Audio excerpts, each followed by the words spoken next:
Now look at the roadways with Susan Isaacs. All right, thank you, Quaylen. TGIF Early Birds. It's Friday. Roads looking nice. Weather is just nice if you're in Mandeville. You're seeing this yellow, 14 miles per hour for folks headed out towards the Bonnet Carré spillway. And I'm like, what's going on? So I decided to find a camera, and it's just slow moving traffic out there. One lane is blocked on the westbound side. That's the inbound side. If you're headed towards downtown, towards the CBD, that's why we're seeing this congestion right now. Parades start at 4 o'clock this afternoon, so that means about 2 o'clock.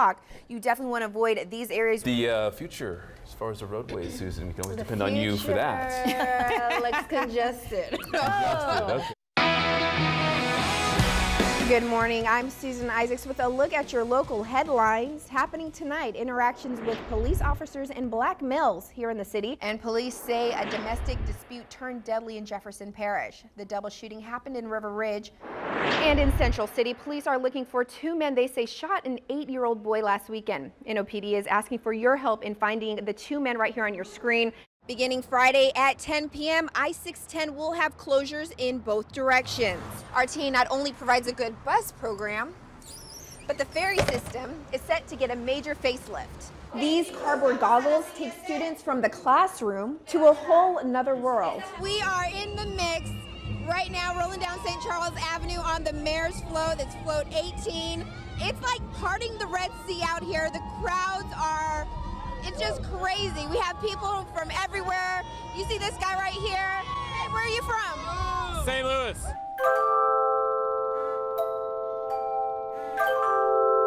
This gentleman was talking about all his life. He's wanted to play music, never had the time to take the lessons, but last rehearsal for 45 minutes, he was playing music and he felt like he was a real musician and ready to go.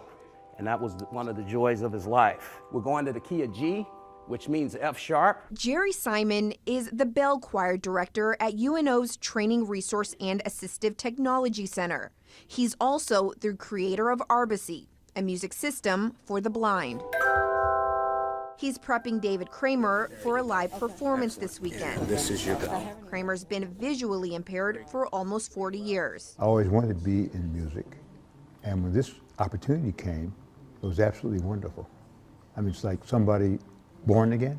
For the first time ever, Kramer, along with the 10 other bell choir members, who are all visually impaired, are making music together.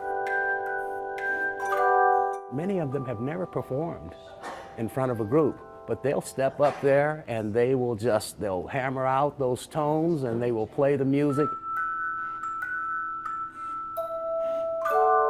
So how it works is a transmitter sends a buzz-like text to these altered cell phones that's strapped around the wrist.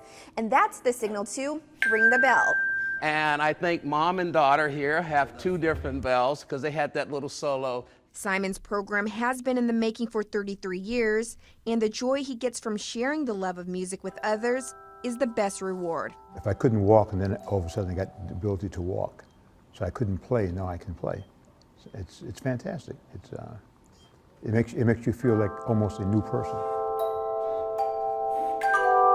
Susan Isaacs, WDSU News.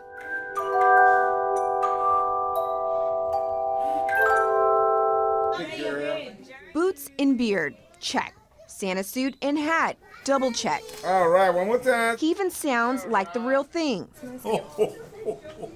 Merry Christmas to you. I'm talking about the famous 7th Ward Santa, otherwise known as Chocolate Santa.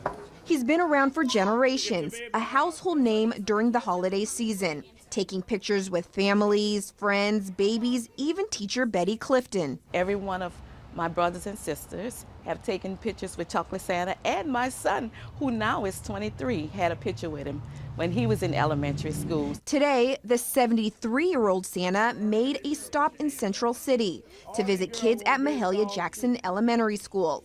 They swarm jolly old St. Nick like bees to a hive, touching him, making sure he's the real deal, telling him everything on their Christmas list. He said a bike.